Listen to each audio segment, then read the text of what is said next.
ਅਗਲੀ ਜਿਹੜੀ ਹਰਜੋਤ ਸਿੰਘ ਜੀ ਨਿਊਜ਼ੀਲੈਂਡ ਤੋਂ ਆ ਰਹੀ ਹੈ ਖਬਰ। ਇੱਕ ਉੱਥੇ ਭਾਰਤੀ ਰੈਸਟੋਰੈਂਟ ਦੇ ਮਾਲਕ ਨੂੰ, ਉਸ ਰੈਸਟੋਰੈਂਟ ਨੂੰ $4 ਲੱਖ ਦਾ ਜਿਹੜਾ ਹੁਣ ਜੁਰਮਾਨਾ ਆ, ਹਰਜਾਨਾ ਇਨਫੈਕਟ ਭਰਨ ਦੇ ਜਿਹੜੇ ਆ ਉਹ ਆਦੇਸ਼ ਦਿੱਤੇ ਗਏ ਆ।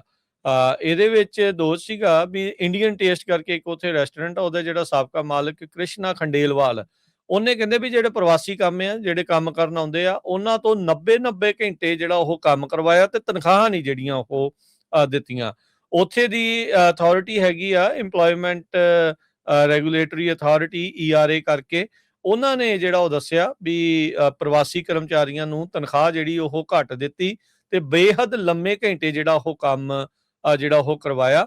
ਤੇ ਰੁਜ਼ਗਾਰ ਦੇ ਕਾਨੂੰਨਾਂ ਦੀਆਂ, ਇੰਪਲੋਇਮੈਂਟ ਲਾਜ਼ ਦੀ ਕਹਿੰਦੇ ਵੀ ਇਸ ਨੇ, ਖੰਡੇਲਵਾਲ ਨੇ ਕਾਫੀ ਧੱਜੀਆਂ ਜਿਹੜੀਆਂ ਉਡਾਈਆਂ ਤੇ ਉਲੰਘਣਾ ਜਿਹੜੀ ਉਸ ਦੇ ਵਿੱਚ ਕੀਤੀ ਆ। ਸੋ ਉੱਥੇ ਜਿਹੜੇ ਇੰਸਪੈਕਟਰ ਆ, ਉਹਨਾਂ ਦੇ ਦੁਆਰਾ 9 ਮਹੀਨੇ ਜਿਹੜੀ ਇਸ ਦੀ ਜਾਂਚ ਹਰਜੋਤ ਸਿੰਘ ਜੀ ਕੀਤੀ ਗਈ ਆ।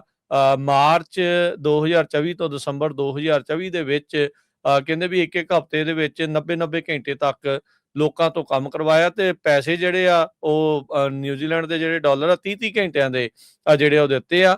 ਤੇ ਕਈਆਂ ਨੂੰ ਤਾਂ 2 ਹਫ਼ਤੇ ਬਿਨਾਂ ਕਿਸੇ ਤਨਖਾਹ ਤੋਂ ਜਿਹੜਾ ਉਹਨਾਂ ਨੇ ਕੰਮ ਵੀ ਜਿਹੜਾ ਉਹ ਕਰਵਾਇਆ ਜਿਹੜਾ ਉਹ ਹੈਗਾ ਆ। ਸੋ ਇਹ ਜਿਹੜੀ ਇਸ ਟਾਈਮ ਜਿਹੜਾ ਉਹ ਦੱਸਿਆ ਜਾ ਰਿਹਾ, ਅਥਾਰਟੀ ਨੇ ਜਿਹੜਾ ਉਹ ਦੱਸਿਆ ਵੀ ਜਿਹੜੇ 7 ਕਰਮਚਾਰੀ ਉੱਥੇ ਕੰਮ ਕਰਦੇ ਸੀਗੇ, $2 ਲੱਖ ਉਹਨਾਂ ਦਾ ਬਕਾਇਆ ਤਨਖਾਹ ਆ ਉਹ ਜਿਹੜੀ ਹੁਣ ਅਦਾ ਕਰੇ।